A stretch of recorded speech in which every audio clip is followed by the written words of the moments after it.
Las pintoras del Grupo Realista de Madrid es el tema que presentamos dentro de la serie Género e Igualdad y que nos acerca a este grupo de artistas, hombres y mujeres, que se conocieron en la Escuela Superior de Bellas Artes de San Fernando, en Madrid, mientras cursaban sus estudios. Madrid es, en muchos casos, protagonista o escenario de los trabajos de los realistas. Para hablarnos de las pintoras realistas como María Moreno, Isabel Quintanilla o Amalia Avia y de la relación de las mujeres con las artes plásticas, contamos con una experta en arte y cine y escritora, la profesora de Historia del Arte de la UNED, Amparo Serrano de Haro. Bienvenida. Muchas gracias, Charo. Encantada siempre de estar en este espacio tan interesante. Podemos empezar por esa relación de las mujeres con las artes plásticas, pues el mundo del arte ha sido y todavía sigue siendo dominado por los hombres. Las mujeres artistas prácticamente no han tenido cabida o han sido invisibles y no se reconoce o valora su obra como a un hombre.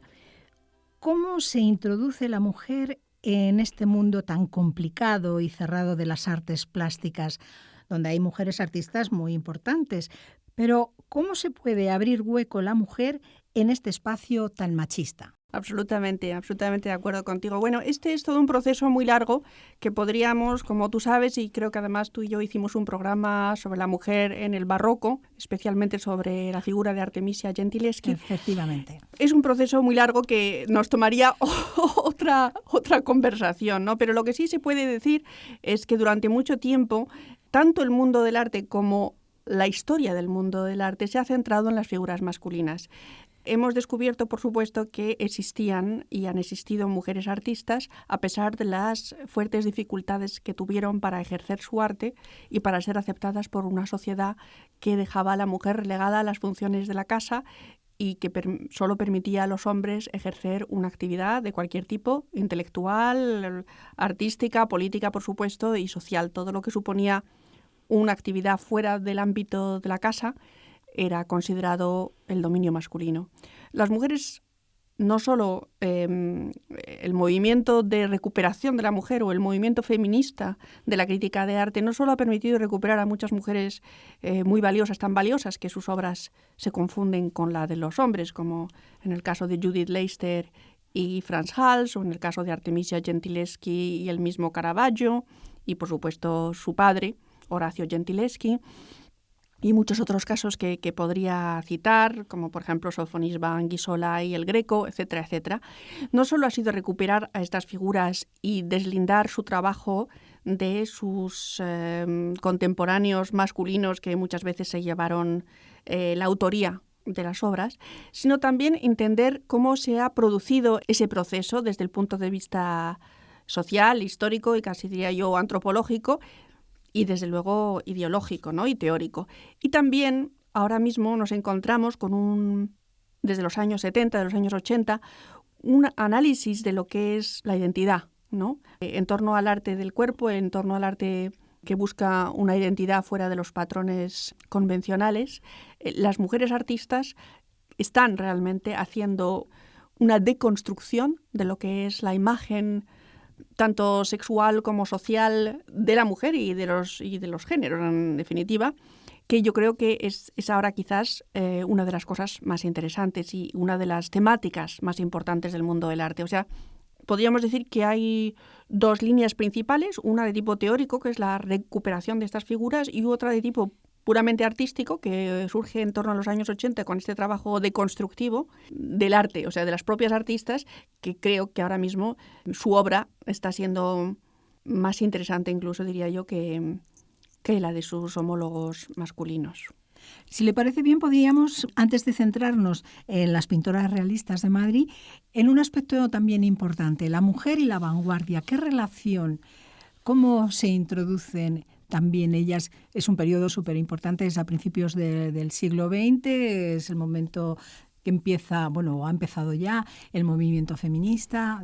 Pues me parece una pregunta esencial y muy importante, porque efectivamente las vanguardias artísticas de principios del siglo XX parece que nacieron con una voluntad de ruptura con los valores del mundo burgués y precisamente con las convenciones, ¿no? Parecía que suponían pues una nueva idea de la libertad y del progreso en lo que es la identidad tanto masculina como femenina.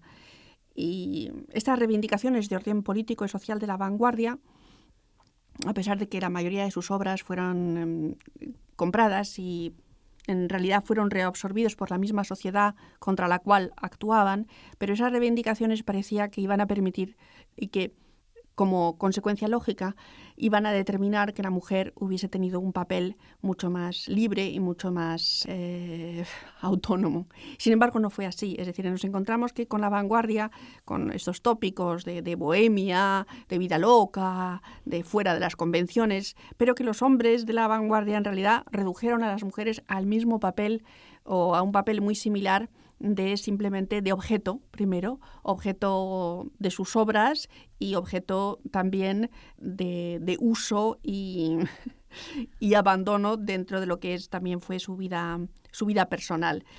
Y así, bueno, pues... no se las consideraba tan artistas, entre comillas, como lo podían ser ellos. Efectivamente. No las equiparaban. En realidad no. En realidad, bajo la apariencia, porque claro, digamos que el credo de las vanguardias, lo que ellos reivindicaban o los parámetros sobre los cuales estaban basados significaba una mayor libertad para ambos sexos y un cambio en los patrones establecidos por la sociedad burguesa o la sociedad, digamos, capitalista ya establecida en el 19, y parece que la vanguardia iba a suponer una ruptura. Para las mujeres realmente no. Ellas a lo único que pudieron aspirar, y eso fue por una forma el destino trágico de muchas de ellas, ¿no?, fue a ser reconocidas y adoptadas, por así decirlo, por algún hombre artista, como el famoso caso de Camille Claudel con Auguste Rodin, que es mujeres que se ponen a trabajar en el entorno bajo la égida de un gran artista masculino, y ese gran artista masculino, la mayoría de las veces, las utiliza bien sexualmente, bien toma cosas de su obra y luego no las da a conocer tampoco. Entonces eso fue lo que Camille Claudel se murió pensando que Rodin copiaba su obra, y mucha de su obra, pues efectivamente se ve claramente la filiación ahora que estamos recuperando la obra de Camille Claudel. Por cierto, aprovecho para decir que se está creando un museo en París a su memoria, y bueno, es una reivindicación justa porque sabemos que uno de los más bellos museos de París es el Museo Rodin, y ahora finalmente pues la figura de Camille, que sufrió tanto con todo esto, está emergiendo no solo como una figura de la martirología feminista, como quieren hacer algunos ver, sino también como una mujer artista de pleno derecho, con una... Pero en fin, este fue un poco la situación de todos. Incluso Maruja Mayo, ¿no?, que es nuestra vanguardista por excelencia aquí en España, pues ella también tuvo esta especie de papel de mascota, ¿no? Primero, bueno, hay que decir que es verdad que José Ortega y Gasset, cuando conoce sus cuadros y los realiza con ellos una exposición en los salones de la Revista de Occidente Madrid en 1928, esa fue su primera exposición, y siempre se señala el descubrimiento de Ortega, ¿no? Y luego pues el propio Gómez de la Serna y muchos otros hombres interesados, también Rafael Alberti, pues la dan a conocer, pero al mismo tiempo la dan a conocer, pero siempre aprovechándose un poco de este fenómeno que es Maruja Mayo, en el sentido de su originalidad. De hecho, se dice que muchos de los poemas de Alberti están, y yo creo que esto es una vía de investigación que se tiene que seguir, están basados en cosas que le dijo Maruja, en cartas de Maruja, en obras de Maruja, y todo eso pues todavía no se ha investigado. Y un poco entra como en unas categorías de mujer niña, de mujer maga, es decir, en una categoría de objeto interesante encontrado por otros artistas masculinos que la ponen en valor, pero que no permiten que ella tenga un valor como sí misma, sino es más bien el descubrimiento de ellos más que la obra de ella, ¿no? Y eso en el surrealismo, pues el énfasis siempre está más en el descubridor que en lo descubierto, ¿no? Lo vemos perfectamente en el caso de Breton, con esta pobre Nadja, esta mujer mágica encontrada en las calles de París y que acaba sus días recluida en un asilo para locos durante la Segunda Guerra Mundial, muerta realmente de hambre, como en los asilos para locos de esa época mucha gente, ¿no? Mientras Breton se hace famoso a través de ella con su famosa obra Nadja, que es a mi modo de ver, el descubrimiento, para Breton es el descubrimiento de sí mismo, narra el proceso de descubrirse a sí mismo a través de esta Nadja, de esta mujer mágica, que a la vez siento, pero aquí es necesario mencionar también la influencia clarísima que tienen este libro y estas figuras en el famoso libro de Cortázar, de Rayuela, en que la llamada maga está muy tomada de la figura de Nadja, ¿no? O sea, hay toda una especie de... Pero, en fin, el caso es que lo interesante, o lo que yo creo que hay que resaltar, o por lo menos en este espacio en que estamos hablando de la situación de la mujer en el arte, es que siempre el énfasis está en el descubridor. O sea, la mujer artista es una cosa más descubierta por ellos, ¿no? Sea Leonora Carrington con Max Ernst, sea Remedios Varó en el ámbito del surrealismo francés con Benjamin Perret y luego del surrealismo mexicano, sea Frida Kahlo con incluso una figura que luego ha sido tan reivindicada, gracias a Dios, y tan famosa como Frida Kahlo con Diego Rivera, pero todas ellas pertenecen, es decir, toda esa noción de que ellas rompieron por primera vez la lanza, pues sí, pero con muchísimas dificultades y siempre, digamos, bajo la tutoría, la tutela de una figura masculina, ¿no? En el caso de Max Ernst, además, fueron varias, porque luego también, o sea, Max hizo un papel de mentor de varias grandes mujeres, ¿no? E incluso el papel también influyó en Meret Oppenheim, en muchas, ¿no? Y que, por una parte, las da a conocer, pero al mismo tiempo las oculta, ¿no? Pues si le parece, profesora Serrano, vamos a ir a las pintoras del Grupo Realista de Madrid y si les sucede lo mismo que les ha sucedido hasta ahora las mujeres artistas, las mujeres pintoras, que tienen ese descubridor o esa tutela. Bueno, pues sí, efectivamente íbamos a hablar un poco de este grupo, ¿no?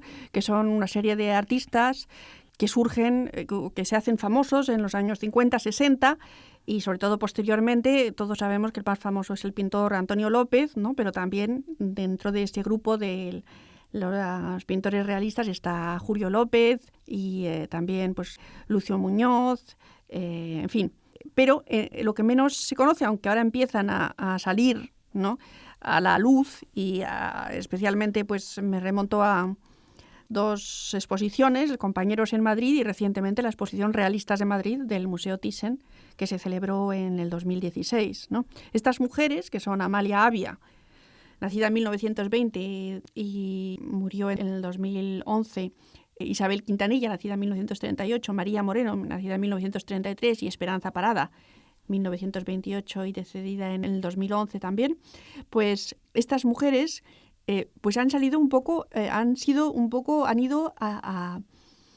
en la sombra de los artistas del Grupo de Madrid, y aunque se está procediendo a una recuperación, y yo creo muy justificada y muy importante de su obra y de sus figuras, pues es un proceso lento. Yo estoy esperando que haya la exposición exclusivamente dedicadas a ellas, ¿no? Puesto que ellas tienen unas características pues muy, muy interesantes, porque ya no estamos un poco, eso es lo interesante, es un momento de transición en que estamos un poco entre esta situación de artista conocido bajo la tutela del cual o bajo surge una mujer artista, pero con una mayor autonomía. Es decir, la mayoría de ellas se casaron con compañeros de la Academia de Bellas Artes de San Fernando, y esto fue, por una parte, una suerte, porque es verdad que todos los esposos, en este caso concreto, permitieron que sus mujeres trabajaran y continuaran. No estamos en las épocas antiguas y la incomprensión de una persona que no es artista hacia una que es artista, permitieron, da pena decir ese término así, pero llegaron a un acuerdo en que ellas pudieron desarrollar una labor, pero al mismo tiempo siempre estuvieron realmente consideradas en un segundo lugar con respecto a sus compañeros artistas. ¿Y cómo es ese proceso de reconocimiento? Bueno, no sé si del grupo o de ellas también. Bueno, el grupo, sobre todo, yo creo que Antonio López es uno de los pintores más conocidos de la segunda mitad del siglo XX aquí en España y no necesitan ninguna publicidad porque realmente es una figura muy, muy que ha sido tanto desde un punto de vista crítico como de un punto de vista comercial, pues ha tenido tiene una carrera reconocida y muy valorada. Y muy ¿no? valorada, exactamente. Pero ellas, algunas porque ellas mismas dejaron ellas mismas hubo como un proceso de autocensura o de o sea, todas como que siempre funcionaron pues a la sombra un poco de sus famosos parejas, ¿no? Y funcionaron un poco de esa forma. Pero a la vez es muy interesante porque algunas de ellas no estuvieron en la academia, otras proceden no de la de Bellas Artes, sino en academias privadas, y luego algunas de ellas pues se juntaron en un estudio de Madrid, en el origen de sus carreras, creando lo que yo creo que es una de las características y cómo la mujer va rompiendo un poco con esa dialéctica negativa para ella de superioridad de la figura masculina, creando un espacio propio, ¿no? Un espacio de sororidad, ¿no? Como han resaltado algunas críticas y justificadamente, ¿no? O sea, un espacio en que ellas pueden funcionar independientemente de la mirada de sus profesores, que casi todos eran hombres, y de sus compañeros, que tenían muchísima más seguridad que ellas. De hecho, Amalia Avia, por ejemplo, en sus memorias, de Puertas Adentro, dice cómo todos estos hombres que acabo de mencionar, todos estos pintores, tenían una gran seguridad en ellos mismos, eran los genios, y ellas nunca utilizaron ese nombre para ellas, ¿no? De hecho, todavía, no se suele decir, no se puede aplicar ni siquiera, aunque se intente decir esta mujer es un genio, es decir, y eso, bueno, también aprovecho para decir que todos aquellos que encuentran ridículo la inclusión del femenino en muchos trabajos o en muchos adjetivos, en realidad se niegan a ver las leyes de la evolución del lenguaje. El lenguaje no es una cosa fija que debamos de proteger a expensas de la propia evolución de la vida y de la propia evolución de la sociedad. Es decir, existían antes una determinada situación que hacía que el masculino fuese la forma normal de aplicar a ciertas profesiones y a ciertos adjetivos, pero ahora mismo ya no estamos en eso y entonces, por lo tanto, no se debería de seguir y me parece que aquellos que quieren ridiculizar la posibilidad de que se digan ciertas cosas utilizando el género femenino, en realidad ellos, a pesar de que se intentan amparar bajo las leyes del lenguaje, lo que están es en una postura absolutamente retrógrada y por supuesto, paternalista y de defender las leyes del patriarcado, que ya, gracias a Dios, pues no dominan universalmente las cosas. Por lo menos no desde un punto de vista que se pueda defender públicamente. La formación de estas mujeres pintoras, de las realistas de Madrid. La formación es tan seria como los hombres. De hecho, ahora fue muy interesante, me parece, en la exposición que hubo en el Thyssen, que se mezclaron las obras de unos y de otros, por lo cual estoy absolutamente feliz y pienso que fue un verdadero acierto por parte de los organizadores de esa exposición. Se ve que la calidad es exactamente la misma, son tan buenas las obras de las mujeres como de los hombres. Y también se ve otra cosa que es muy interesante y es la similitud en la temática. La similitud en la temática me imagino que es un poco a lo que me ibas a preguntar ahora, ¿no? Sí, quería saber qué es lo que reflejan las obras, tanto a lo mejor de las mujeres como la de los hombres, pero sí, supongo que son iguales casi. Sí, porque es muy curioso, ¿no? Encontramos que ese tipo de obra es una obra que funciona sobre todo en torno al espacio del hogar. También hay espacios de la ciudad, sobre todo en el caso de Antonio López y de Amalia Avia, pero esos espacios de la ciudad son espacios desiertos, son espacios vacíos, ¿no? Y hay mucha representación del interior de sus propias viviendas, pero es un interior también vacío, es un interior habitado, pero con las señales, las huellas de una presencia que no está presente en el cuadro. Y yo creo que estas ausencias, este silencio,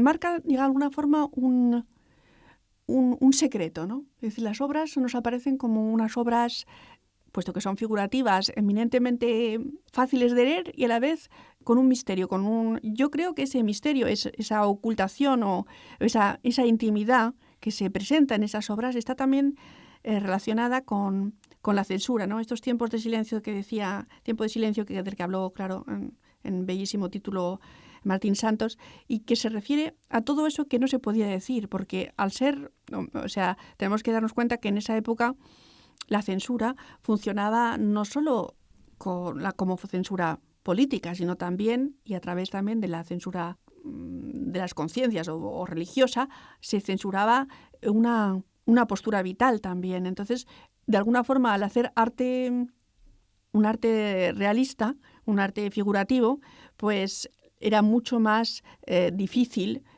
o mucho más necesario ocultar, ¿no? Ocultar un poco la verdadera personalidad. Entonces, son unas obras en ese sentido que yo creo que pasarán a la historia como representativas de todo aquello que no se podía decir. A la vez, pues claro, proponen el tema del hogar, el tema de lo privado, pero siempre con esa cierta resistencia a una interpretación superficial o intimista, porque a la vez que nos enseñan el interior de sus hogares, a la vez, bueno, desde un punto de vista formal es una reflexión sobre la luz, y también es una reflexión sobre la huella, sobre lo que se insinúa pero no se acaba de decir, ¿no? Yo creo que tienen además una curiosa perspectiva cuando, por ejemplo, se hace paisaje urbano, ¿no?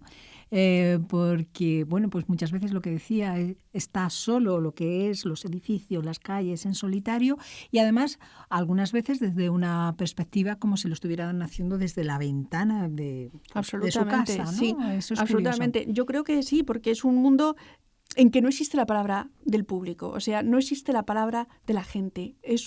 Se representa una ciudad en que los habitantes de la ciudad no pueden hablar. Y yo creo que en ese sentido son obras muy simbólicas. Aparte, tú has dicho una cosa que me parece muy interesante, que es lo de la ventana, ¿no? Hay muchas ventanas, muchas puertas, muchos umbrales, por así decirlo, porque de alguna forma es unos espacios que comunican con el exterior y por lo tanto tienen esa referencia ineludible a la libertad, pero que señalan todos los obstáculos, rejas, persianas, visillos, puertas que obstaculizan esta libertad, aunque no la lleguen a ocultar del todo. Realmente pueden leerse como alegorías de la situación política en la que estos artistas vivieron. De Isabel Quintanilla, Amalia Avia o María Moreno, son realistas, por supuesto, pero ¿tienen las mismas características? ¿Tienen alguna diferencia entre ellas, artísticamente hablando? Sí, claro, todo el mundo, todo artista tiene su esto, por supuesto, tanto ellas como ellos. Pero yo creo que lo más importante de la obra es más lo que tienen en común que las diferencias. Es decir, todas tienen una maestría técnica extraordinaria, todos ellos y ellas, y ellas buscan, de alguna forma, yo siempre he pensado, aunque claro, esto habría que realizar una investigación muy detallada que procede un poco de la situación de ellas que, al tener que trabajar desde el hogar, esta especie de representación de los espacios de su vida cotidiana, ¿no? Y que ellos luego pues la encontraron muy interesante y luego pues siguieron trabajando ellos en el camino de ellas, pero que la temática... Entonces, ¿fueron ellas las que empezaron con la parte interior, la parte más doméstica o casera, antes que ellos? Bueno, esto es difícil de establecer, puesto que todos eran todos amigos y además... Al final, pues, parejas. Y parejas, o sea, es una situación muy interesante también que es propia de... ocurrió, por ejemplo, en el impresionismo, que no había tantas mujeres en esa época, es decir, que estaban sobre todo las figuras de Marie Cassatt y de Berthe Morisot y de otras, Eva González pero Marie Braquemont, pero... En este caso, desde luego, de un modo clarísimo, cómo hay una agrupación, en una situación de hostilidad, se crea esa necesidad de funcionar en grupo, ¿no? Porque aunque digamos que Antonio López fue el que se hizo más famoso al principio y nunca, de hecho, sigue siendo la persona más famosa del grupo, pero ellos funcionaban un poco... apoyándose mutuamente. De hecho, en ese sentido, bueno, pues es una situación muy ejemplar porque yo creo que ellos apoyaron a sus parejas, pero y con mucho intercambio de ideas, intercambio de temáticas. O sea que sería muy difícil de establecer, pero desde luego parece más propiamente una mirada femenina la que originalmente se centra y da a estos interiores, por primera vez se da a unas visiones tan modestas, tan sencillas, sin embargo tiene un cierto carácter, por así decirlo, heroico, ¿no? En el sentido de crear desde lo interior o desde lo más básico, lo más sencillo, una obra que representa todo lo que es una situación social, generacional, ¿no? Una situación política.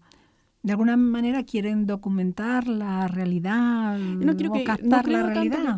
No creo tanto que sea un esfuerzo consciente documentar como expresar, ¿no? Es una necesidad, a lo mejor. Sin duda el arte es una necesidad para los artistas, pero quiero decirte, es un poco a lo que se ven abocados por una serie de factores externos y también, en el caso de ellas, por la propia situación.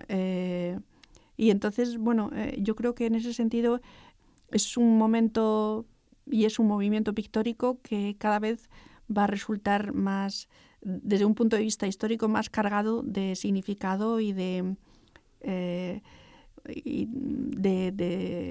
capacidad alegórica, ¿no? De lo que significó en ese momento. Pues vamos a terminar aquí, a no ser que quiera añadir alguna cosa más, profesora Serrano de Haro. Este interesante espacio que hemos dedicado a las mujeres pintoras y en general a las mujeres en el mundo del arte, y esperemos que, como usted decía, que dentro de poco tengamos ese reconocimiento de verdad, donde haya una exposición solamente de las pintoras realistas del Grupo de Madrid. Pues muchas gracias, Charo. Gracias, Amparo Serrano de Haro.